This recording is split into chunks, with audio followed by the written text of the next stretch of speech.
விவசாயி, mechanic, engineer, இப்படி அப்பாக்கள் யாரா இருந்தாலும் அவங்க கனவெல்லாம் அவங்க பசங்களுக்கு ஒரு best college. AAA college of engineering and technology, Sivakasi. Counselling code 4680.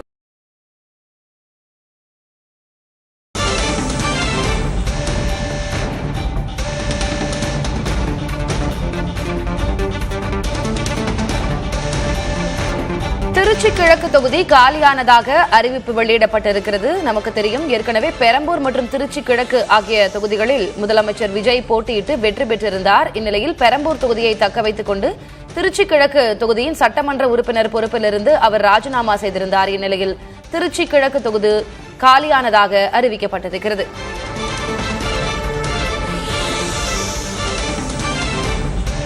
Vijay போட்டியிட்டு ராஜினாமா செய்த திருச்சி கிழக்கு தொகுதி தற்போது காலியானதாக அதிகாரப்பூர்வ அறிவிப்பு வெளியாகியிருக்கிறது.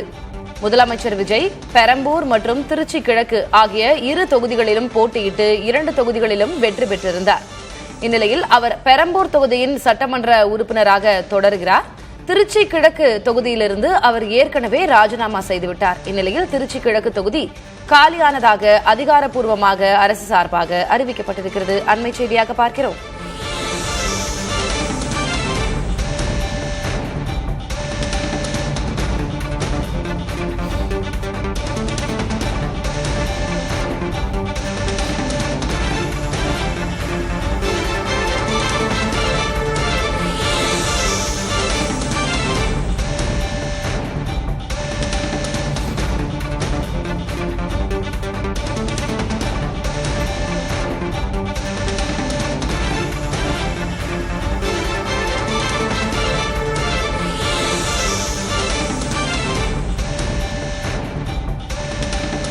திருச்சி கிழக்கு தொகுதி காலியானதாக அறிவிக்கப்பட்டிருக்கிறது. திருச்சி கிழக்கு தொகுதி சட்டமன்ற உறுப்பினர் பொறுப்பிலிருந்து முதலமைச்சர் விஜய் ராஜினாமா செய்த நிலையில் திருச்சி கிழக்கு தொகுதி காலியானதாக தற்போது அதிகாரப்பூர்வமாக அறிவிக்கப்பட்டிருக்கிறது. பெரம்பூர் தொகுதியின் சட்டமன்ற உறுப்பினராக அவர் தொடர்கிறார். திருச்சி கிழக்கு தொகுதி தற்போது காலியானதாக அறிவிக்கப்பட்டிருக்கிறது.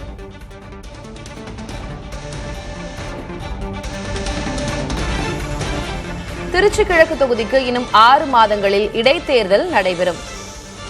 காலியானதாக அறிவிக்கப்பட்டிருக்கக்கூடிய திருச்சி கிழக்கு தொகுதியின் சட்டமன்ற உறுப்பினர் பொறுப்புக்காக இன்னும் 6 மாதத்திற்குள்ளாக இடைத்தேர்தல் நடைபெறும் என்ற அறிவிப்பும் வெளியிடப்பட்டிருக்கிறது.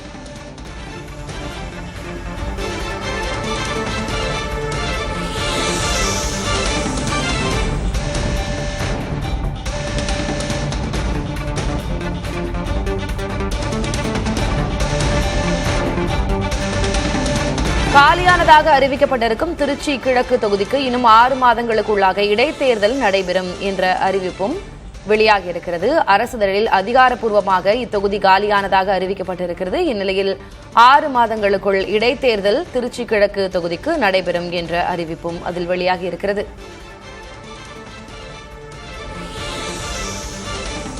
கூடுதல் விவரங்களை வழங்குவதற்காக செய்தியாளர் ரமேஷ் இணைந்திருக்கிறார். ரமேஷ், இதுபோன்ற 2 தொகுதிகளில் போட்டியிட்டு ஒரு தொகுதியை ராஜினாமா செய்யும் போது அடுத்த கட்டமாக அந்த தொகுதிக்கு இடைத்தேர்தல் நடைபெறுவதற்கான வழிமுறைகள் என்ன? அடுத்த கட்ட நடவடிக்கை என்ன?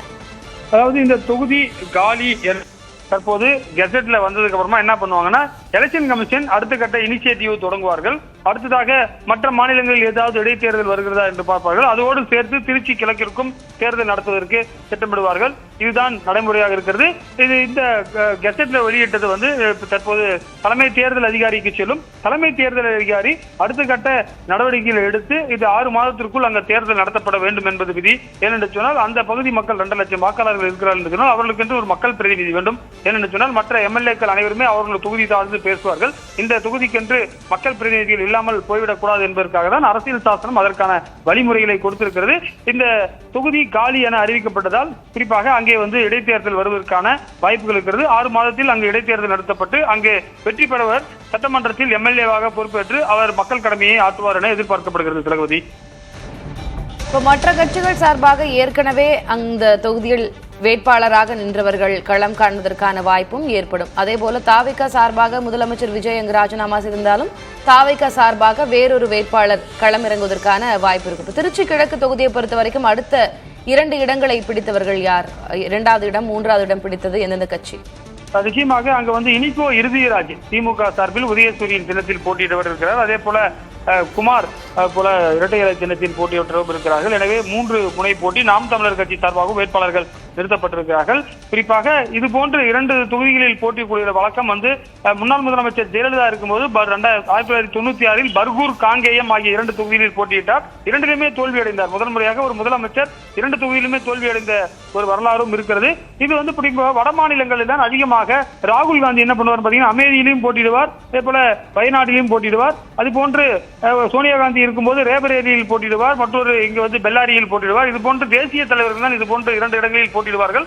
ஆனால் தமிழகத்தில் ஒரு முதலமைச்சர் வேட்பாளர் இது போன்று போட்டியிட்டது முதன்முறையாக இருந்தது. ஏற்கனவே ஜெயலலிதா அவர்கள் இருந்தாலும் கூட 20 ஆண்டுகளாக அந்த நடைமுறை இல்லாமல் இருந்தது.